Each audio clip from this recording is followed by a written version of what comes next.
Hello, my name is George Hinton. I'm a member of Omega Psi Phi fraternity, and just recently I was involved in training with Community Emergency Response Team operated by the Office of Emergency Management Communications.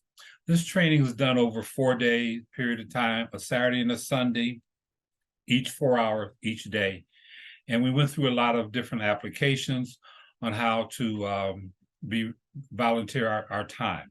Some of the applications that we went to was the disaster, medical operations, first aid, triage, urban search and rescue, and of course, fire suppression.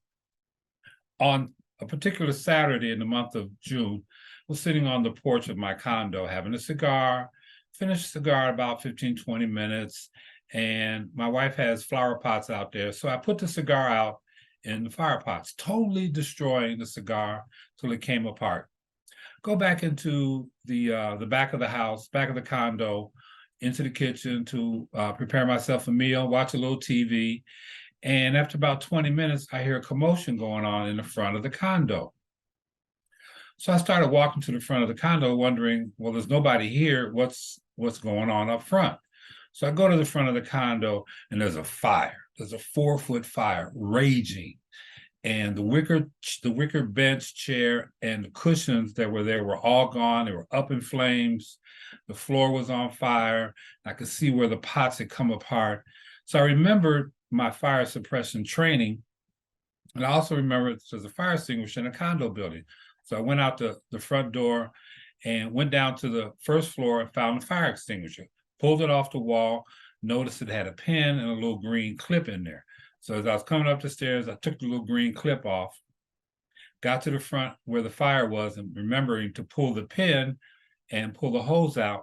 Now, my fire suppression training also told me to point the hose at the base of the fire and go back and forth, which I did for about maybe 2 minutes or so. Put the fire out, and there was nothing left but smoking. So I went in and got a water can off the porch and went and got some water and put the rest of the smoke out. In the meantime, the smoke detectors are going off. And outside was Chicago Fire Department. Let them in, they came up, and they noticed that I put the fire out. And I explained to him, I just learned how to put fire out at this community emergency response team at the Office of Emergency Management Communication. He gave me a smile, gave me a thumbs up. I said, I just learned how to do that. So I'm thankful for the skill set that the CERT team and the OEMC people were able to give me to put this fire out, because first of all, it saved my condo and it saved my marriage.